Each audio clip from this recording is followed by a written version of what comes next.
자, 오전에 말씀드렸던 것처럼 야곱의 인생을 한번 살펴보고자 합니다.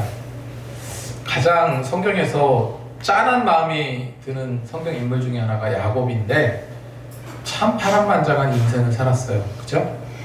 파란만장한 인생을 살았고 어찌 보면 저는 그런 생각을 합니다.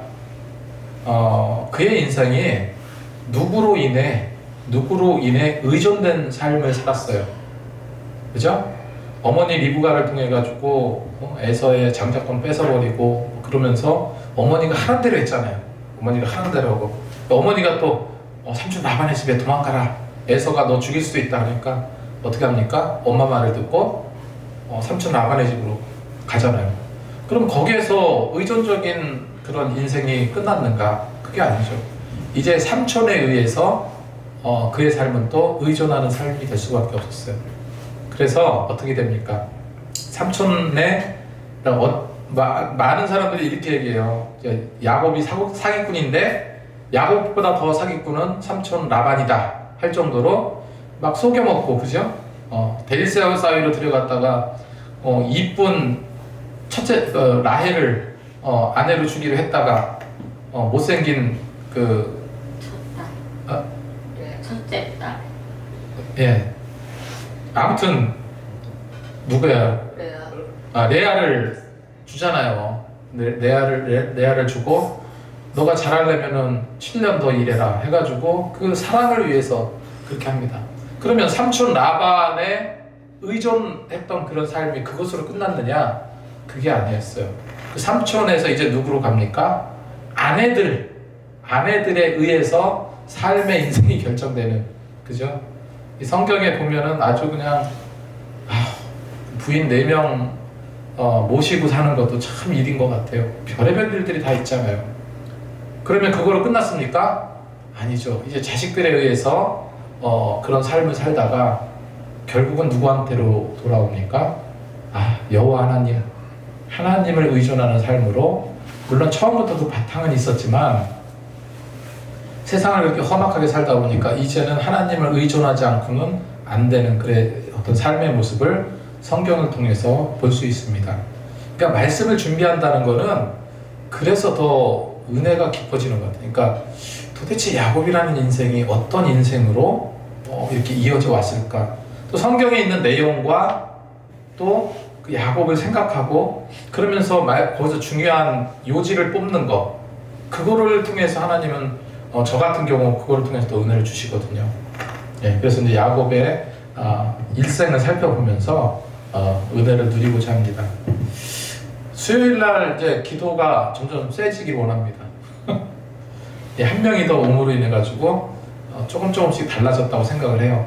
그래서 이제 수요 예배는 기도에 더 몰입하는 시간이 되길 원하는데, 기도는 습관이고 기도는 훈련이라고 계속 말씀드립니다.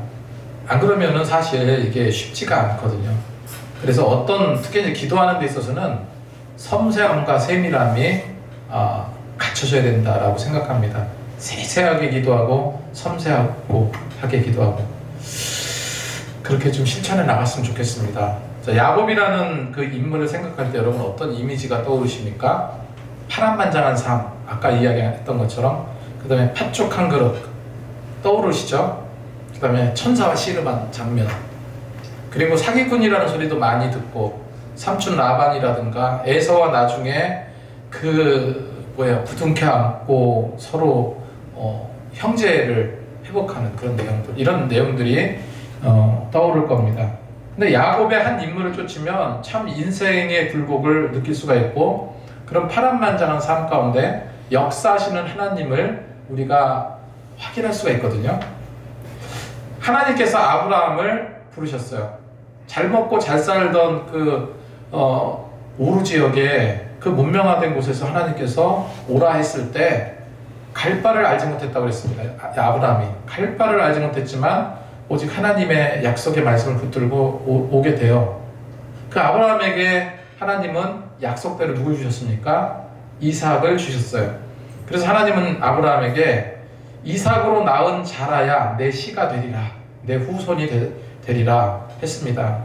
그리고 뭐라고 약속했습니까? 하늘의 별처럼 바다의 모래처럼 그만큼 번성하게 되리라. 이게 아브라함에게 주신 약속이에요. 그리고 아브라함에게는 이삭만 있었던 게 아니죠. 하갈을 통해서 난 누가 있었습니까? 이스마엘이 있었어요. 이스마엘이 있었는데 이삭과 이스마엘은 두 배다른 형제죠. 배다른 형제인데 그 이삭의 배다른 형제 이스마엘은 여러 종족, 나중에 이제 후손들이 하면서 여러 종족으로 번성하고 있었어요. 반면에 이삭은 나이가 40이 다 되도록 장가를 못 가. 그 노래도 있죠, 그죠? 40이 다 되도록 장가를 못 가. 그랬는데 또 20년이 지나도록 아이가 없었습니다. 그래서 이삭이 하나님께 간절히 기도했다라고 이렇게 성경에 나오죠. 그래서 늦게 장가 갔으면서도 아이가 없었던 그 이삭. 그래서 하나님은요, 이삭에게 그게 큰 문제였어요, 당시에. 그래서 어떻게 합니까? 하나님께서 기도하게 만드셨어요, 이삭을. 마찬가지로 우리가 예배를 드리고 또 신앙생활을 하면서 가끔은 기도하게 만들 때가 있는 것 같아요, 하나님께서. 그래서 때로는 삶에 어려움을 주시기도 하고 때로는 하지 않으면 안 될 만한 그런 그 일들을 엮어내시기도 하는 것 같습니다. 그리고 굳이 그런 현실에 풀어야 될 문제가 아니라 할지라도 기도할 마음을 또 주실 때도 있어요. 기도할 마음을. 하나님은 무조건 기도하게 만드신다. 그래서 수요일 기도로 하나 되자. 할렐루야. 네. 그래서 이렇게 기도가 필요하죠. 이삭이 자녀가 없기 때문에 기도를 했고 그렇게 해서 하나님께서 자녀를 주셨습니다. 그래서 오늘 말씀에 하나님께서 이삭의 기도를 들으시고 응답해 주셨다. 21절에 보면 이삭이 그 아내가 임신하지 못함으로 그를 위하여 여호와께 간구하매 여호와께서 그의 간구를 들으셨으므로 그의 아내 리브가가 임신하였더니 이렇게 기록하고 있습니다. 우리나라 옛날 조선시대랑 마찬가지로 이 이스라엘도 대를 이을 후사가 굉장히 중요했습니다. 그래서 후사는 당연히 이제 남자죠. 남자 사내 아이를 낳는 것이 굉장히 중요했는데 오래도록 임신을 못하다가 그의 아내 리브가가 드디어 임신을 했는데 누굽니까? 쌍둥이를 낳게 돼요. 그래서 쌍둥이를 낳게 됐는데 그 안에서 어떡합니까? 서로 태중에 아이들이 서로 치고받고 싸우고 그죠? 그게 누굽니까? 에서와 야곱이었죠. 근데 하나님의 그 성경에서 분명히 아브라함에게 이삭을 통해서 내 대를 이으리라 했거든요. 그러면 당연히 이삭도 뭐겠습니까? 당연히 나에게 아이를 주실 거라는 것은 믿고 확신해야 되겠죠. 근데 오래도록 또 아브라함과 마찬가지로 오래도록 자식이 없다 보니까 또 불안하고 긴장했겠죠. 어쨌건 성경에서 이삭으로 낳은 자라야 내 씨가 되리라 하셨고 내 씨가 하늘의 별처럼 바다의 모래처럼 번성하리라 약속하셨어요. 그렇기 때문에 아브라함은 처음부터 믿음이 없지 않았거든요. 그러니까 하나님께서 내 태를 통해서 자녀를 주겠다고, 다시 말해서 사라를 통해서 자녀를 주시겠다고 약속하셨는데 아브라함은 그냥 믿었어요. 믿음으로 여겼습니다. 문제는 뭡니까? 사라가 아브라함과 같은 믿음에 도달하지 못했던 거야. 아브라함은 나이가 들어도 경수가 끊어져도 그 사라의 태를 통해서 주시겠다고 했는데 사라는 아닌 것 같다. 하나님께서 이미 내 몸이 아닌데 그래서 다른 사람을 통해서 주실 거다 해서 하갈을 통해서 이스마엘을 낳게 되는, 하나님은 그게 아니다라고 얘기하잖아요. 근데 아브라함은 그걸 믿고 나갔고 이삭도 마찬가지로 믿었습니다. 그래서 기도는 하나님의 뜻을 이루는 거고 이삭에게 이렇게 자녀를 안 줬다는 것은 기도에 더 쌓게 하신 하나님의 뜻이 있었다. 이렇게 여러분 생각을 하시면 될 거예요. 에스겔에서 36장 37절에 주 여호와께서 이렇게 말씀하셨느니라 그래도 이스라엘 족속이 이같이 자기들에게 이루어 주시기를 내게 구하여야 할지라 그래도 어떻게 한다고요? 내게 구하라. 내가 그들의 수요를 양떼같이 많아지게 하되 이렇게 성경은 기록하고 있습니다. 그래서 이 말씀은 이스라엘이 망하고 포로가 되었지만 하나님께서 회복시켜 주실 것이기 때문에 그걸 놓고 그 회복을 놓고 기도하라는 거예요. 그러니까 자녀가 오랫동안 없다는 얘기는 뭐예요? 그걸 놓고 기도하라는 겁니다. 내가 어려움과 고통과 힘든 일이 생기면 그걸 놓고 기도해야 될 줄로 믿습니다. 내 환경과 처지가 쑥대밭이 됐다 할지라도 하나님께서는 기도의 끈을 놓지 말라 말씀하시거든요. 내 어려움과 환난과 슬픔이 나를 얽매인다 하더라도 이 백성이 믿고 구하면 이루어 주시리라 했던 이 하나님의 말씀을 우리 붙잡고 나아가야 될 줄로 믿습니다. 그래서 아브라함도 후사가 없었지만 하나님께서 기다리니까 태를 통해서 씨를 주셨어요. 하나님의 약속은 이같이 이루어 주시기로 한 것은 반드시 이루어 준다는 거예요. 오늘부터 이제 이 역사의 주인공이 야곱인데, 야곱에 대한 이야기인데, 자녀는 정말 귀한 하나님의 선물이에요. 그래서 시편 127편 3절에 보니까 보라 자식들은 여호와의 기업이요 태의 열매는 그의 상급이로다. 자식이 뭐라고요? 하나님이 주신 선물이래요. 그러니까 자녀는 하나님의 선물이다. 하나님께서 우리에게 주신 선물이라. 자, 그래서 임신하게 되었는데, 리브가가 임신을 하게 되었는데 태중의 아이는 쌍둥이였습니다. 근데 태중에서부터 이 두 쌍둥이가 심상치 않은 거예요. 22절 보니까 그 아들들이 그 태 속에서 서로 싸우는지라 했습니다. 자, 여기서 이제 이삭은요, 우리가 보통 이삭을 예수님의 그림자로 봅니다. 되게 순종적이고 그런 이제 것으로 많이 보이죠. 예수님의 그림자로 여길 수 있다고 이제 예전에도 말씀드린 요셉도 마찬가지입니다. 요셉도 요셉의 굴곡 있는 그 인생의 그 여정을 보면 예수님이 걸어온 그 길과 맞닿아 있어요. 그래서 구약은 신약의 그림자다.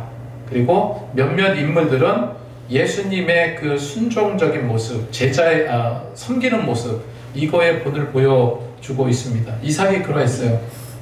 여러 가지 이유가 있지만 가장 중요한 것은 이삭은요, 하나님과 영적으로 깊이 있는 교제를 하고 있다는 것을 우리는 알 수 있거든요.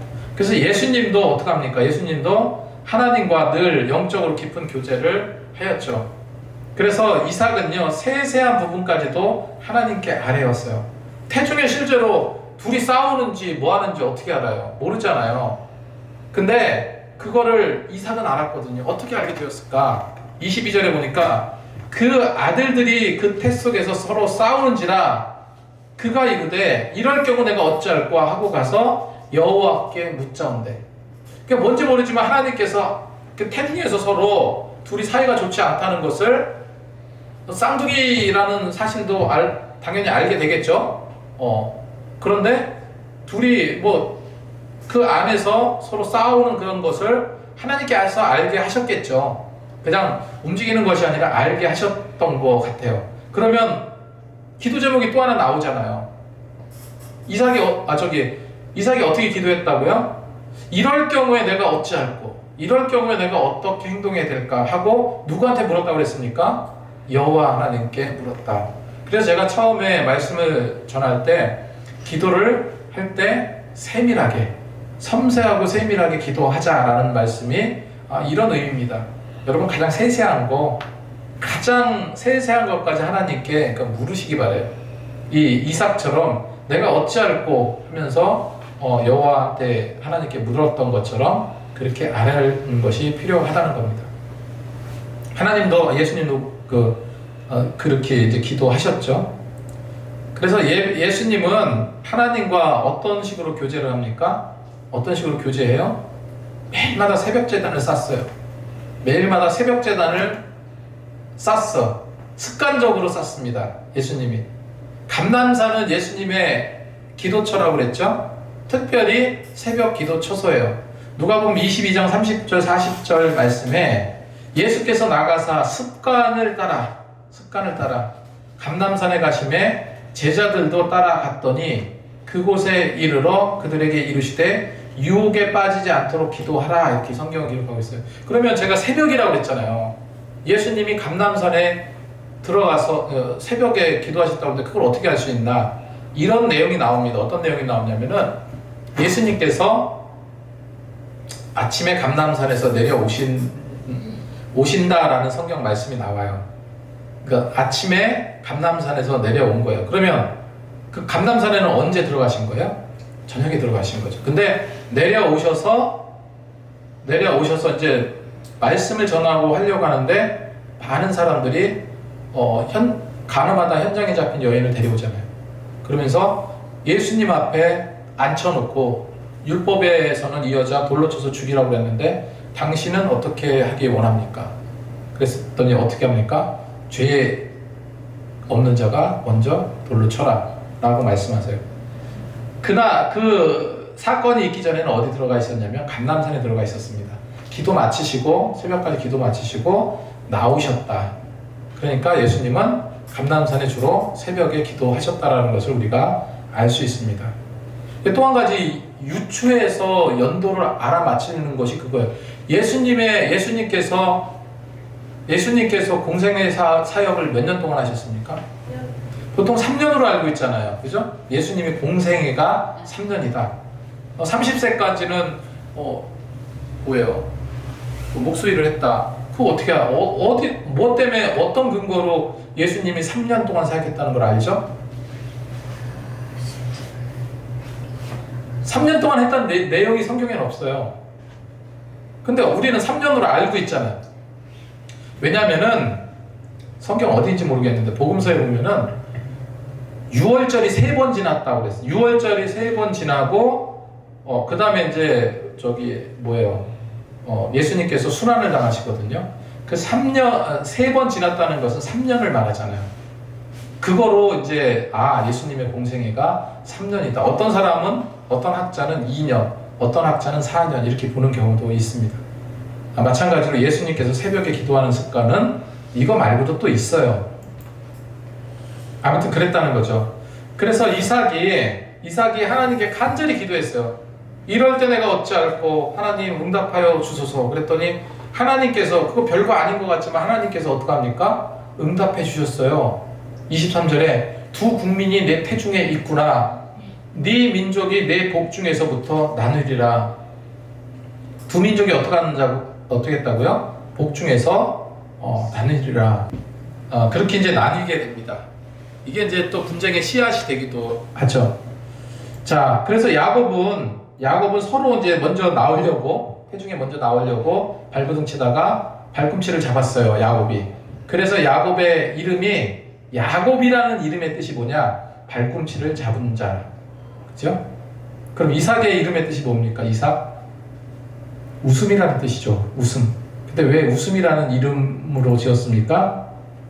그의 어머니가 사라가 텐트에서 이렇게 있는데 천사가 오잖아요. 천사가 곧 이제 임신을 할 것 같습니다. 아브라함한테 얘기했더니 뒤에서 사라가 어떻게 해요? 말도 안 돼. 내가 90이 넘었는데.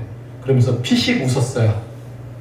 그래서 난 이삭의 이름이 뭐가 됩니까? 웃음이라는 그런 뜻이 돼요. 자, 이렇게 복중에서 싸우는 것처럼 이렇게. 근데 실제로 우리 일상생활에도 영적 싸움은 늘 이런 영적 싸움은 있다 하는 거 기억하시기 바랍니다. 바울도 마음속에 직접 하나님의 복음을 전하고 주님의 뜻대로 선한 일을 하며 복음을 증거하며 살려고 하는데 그에게 늘 뭐가 있다고 고백합니까? 싸움이 있다고 고백해요. 늘. 마치 에서와 야곱이 서로 치고받고 태중에서 싸우는 것처럼 바울도 내 마음속에 선과 악이 공존하면서 서로 싸운다. 그래서 로마서 7장 21절에서 23절 보면 그러므로 내가 한 법을 깨달았노니 곧 선을 행하기 원하는 나에게 악이 함께 있는 것이로다. 내 속에는 하나님의 법을 즐거워하되 내 지체 속에서 한 다른 법이 내 마음의 법과 싸워 내 지체 속에 있는 죄의 법으로 나를 사로잡는 것을 보는도다. 오호라 나는 공고한 사람이로다. 이 사방의 법에서 누가 나를 건져내랴. 이렇게 고백하는 거예요. 그러니까 우리 인생 자체가 그렇다는 거예요. 우리 인생 자체가 항상 선한 싸움을 싸우고 악한 마귀 사탄의 유혹에 이겨내며 나가는 것이 우리 신앙의 본 모습입니다. 그래서 계속해서 이 싸움은 어찌할 수 없다. 자, 세 번째로 야곱은 언약의 계승자가 되어 23절 끝부분에 이 족속이 저 족속보다 강하겠고 큰 자가 어린 자를 섬기리라. 이런 하나님의 그 약속의 예언의 말씀을 줍니다. 그래서 하나님의 선택은 나의 행위에 근거하는 것이 아니라 하나님의 깊은 뜻대로 이루어진다는 사실 여러분 믿으시기 바랍니다. 그리고 야곱은 어찌 보면 사기꾼 같았지만 그런 자에게도 하나님의 놀라운 구속의 은혜가 계속 이어져 갔다는 거예요. 그래서 우리가 어떤 일을 하든 무슨 일을 하든지 정말로 하나님을 신뢰하고 믿고 기도하고 나가면 하나님께서 어떻게 하십니까? 승리의 길로 안내해 주시고 이끌어 주실 줄로 믿습니다. 그 믿음 가지고 우리는 가야 되는 거예요. 자, 이삭처럼 우리가 세밀한 것까지 하나님께 아뢰고 나를 구원해 주신 하나님께 늘 감사하면서 그렇게 깊이 있는 신앙생활 하시는 저와 여러분이 되시기 바랍니다. 아멘. 한 주도 하나님의 은혜 가운데 충만한 은혜를 누리시고 또 제가 오늘 드린 책도 꼼꼼히 읽어보시고 그렇게 묵상하면서 한 주를 보내시는 여러분이 되시기 바랍니다.